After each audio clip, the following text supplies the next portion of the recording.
So hello friends, welcome what's after graduation. So as global is going for the sustainability, so एक यहाँ पे course है जिसका नाम है एनवायरमेंटल इंजीनियरिंग, तो उसका स्कोप बहुत बढ़ जाता है. So many people are going for this particular course. So today we have Anurag Sharma with us who has done BE in environmental engineering. तो उससे उनसे आज बात करते हैं कि क्या क्या स्कोप है एनवायरमेंटल इंजीनियरिंग का. So Anurag, welcome to my channel. Thank you sir. तो आप बताइए अपने बारे में, आपने बीई कहाँ से किया है. तो मैंने मेरा जो बीई है वो सूरत से ही किया है। इधर की जो गवर्नमेंट इंजीनियरिंग कॉलेज है, doctor S Gandhi government engineering college, जहाँ पे बीई का एक कोर्स ऑफर करते हैं जो एनवायरमेंटल इंजीनियरिंग में है, जो कि सिविल का एक सबसेट है, पर वो as a increasing demand of environmental engineering को देखते हुए उन्होंने वो कोर्स स्टार्ट किया था 2008 में। तो वहाँ से मैंने 2020 में पास आउट किया है। तो उसके बाद आपने जॉब भी की थी, आप बता रहे थे. हाँ सर, मैंने जॉब भी की थी। हाँ, तो एनवायरमेंटल इंजीनियरिंग करने के बाद काफ़ी सारे रास्ते हो जाते हैं, हम क्या क्या कर सकते हैं। तो एक तो होता है कि आप कंसल्टेंसी में जॉब कर सकते हैं, जो कंसल्टेंसी लीगल वर्क देखती है। जैसे हमको ईसी लेना है, कोई भी कंपनी, जैसे कोई इंडस्ट्री या सेटअप हो रही है, उसके पहले हमको एनवायरमेंटल क्लियरेंस लेना पड़ता है, तो हम वैसी कंसल्टेंसी जो लीगल काम देखती है उसमें जॉब कर सकते हैं।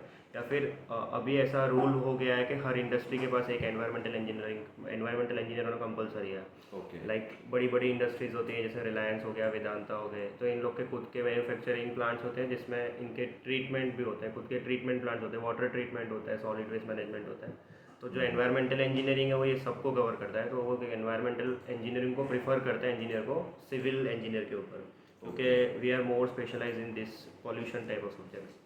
तो इंडस्ट्री में जॉब होता है, जहाँ पे हमारे लिए और दो रास्ते खुल जाते हैं। एक, या तो हम हेल्थ एंड सेफ्टी में जा सकते हैं, जी. या फिर एक हम वेस्ट वाटर ट्रीटमेंट और जो भी पॉल्यूशन को कंट्रोल करने वाली चीज़ें, एयर पॉल्यूशन वगैरह, उसमें हम इंडस्ट्री में जॉब कर सकते हैं।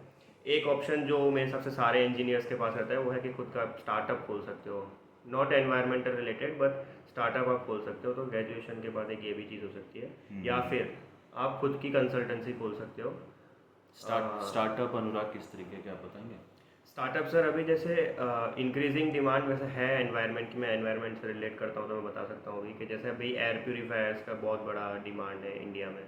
अब इकोनॉमिक टाइम्स की रिपोर्ट देखोगे तो उसमें लिखा था कि अगले अगले डिकेड में, यानी 2030 तक 10 to 20 मिलियन का मार्केट है इंडिया में सिर्फ एयर प्योरीफायर्स का।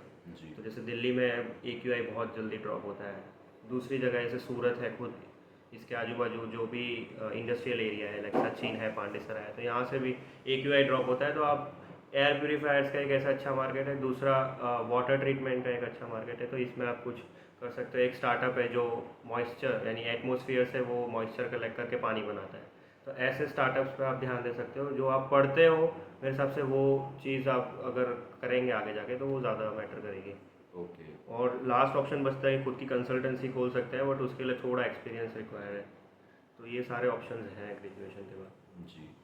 तो अनुराग, जैसे आपने बीई किया एनवायरमेंटल इंजीनियरिंग में, तो आपके जो फ्रेंड्स हैं वो अभी कहाँ सेटल्ड, और कितना पैकेज हम एक्सपेक्ट कर सकते हैं after this particular course. BE के बाद सर पैकेज जो भी है, मतलब ग्रेजुएशन के बाद जो फ्रेशर्स को मिलता है, जो एनवायरमेंटल इंजीनियरिंग कंसल्टेंसीज ऑफर करते हैं, वो पर एनम 3 to 4 lakhs होता है as a fresher. That can increase up to like 5 to 6 lakhs in over 2 to 3 years। उसके बाद जो जंप मिलता है, क्या आप अगर इंडस्ट्री में जंप करते हो, इंडस्ट्री में जॉब करते हो, तो वहाँ पे काफ़ी अच्छा पैकेज मिलता है। सर मेरे एक पहचान के हैं जो पहले टाटा स्टील में काम किया उन्होंने जी. 5 से 6 साल, जिन्होंने बी किया हुआ था ISM धनबाद से। ओके. और वो भी एनवायरमेंटल इंजीनियरिंग में ही था शायद। ओके. एंड उसके बाद 6 या 7 साल के बाद उन्होंने जंप किया अडानी अडानी एनर्जी में, जहाँ उनका अभी पैकेज 25 to 26 lakhs है।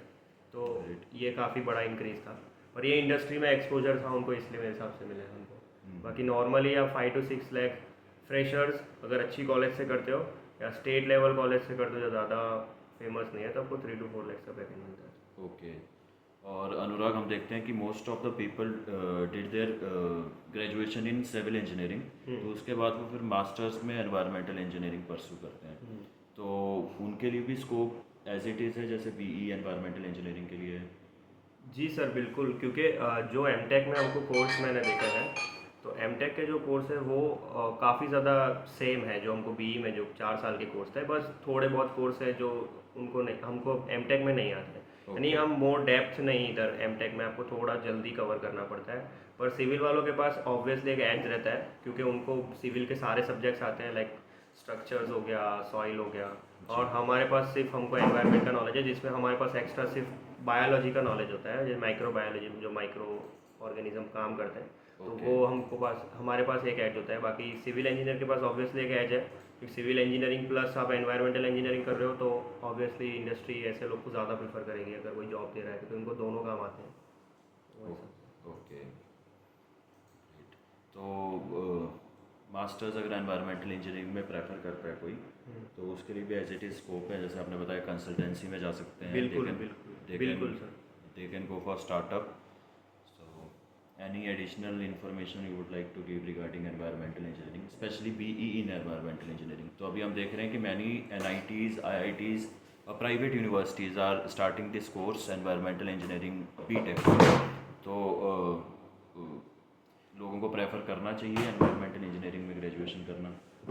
मेरे हिसाब से सर प्रेफर करना चाहिए, क्योंकि अभी आजकल जो डिमांड में है, जैसे हम देखेंगे यूरोपियन नेशंस और बाहर जितना है, आपने एक दो टर्म्स अभी सुने होंगे, ESG सुना होगा, कार्बन ऑफसेटिंग, कार्बन क्रेडिट्स, ये सब चीज़ें हैं। तो ये सब चीज़ें जो है ये कहीं ना कहीं एनवायरनमेंट से रिलेटेड है, क्योंकि आपको कार्बन ऑफसेट्स और ये सब अभी करना बाहर कंपलसरी तो नहीं कहूँगा, मैंडेटरी नहीं है, बट ये अगर आप करते हैं कोई भी कंपनी, तो उनकी वैल्यू मार्केट में अच्छी होती है। ESG रिपोर्टिंग जो करता है, तो उसकी वैल्यू मार्केट में अच्छी होती है।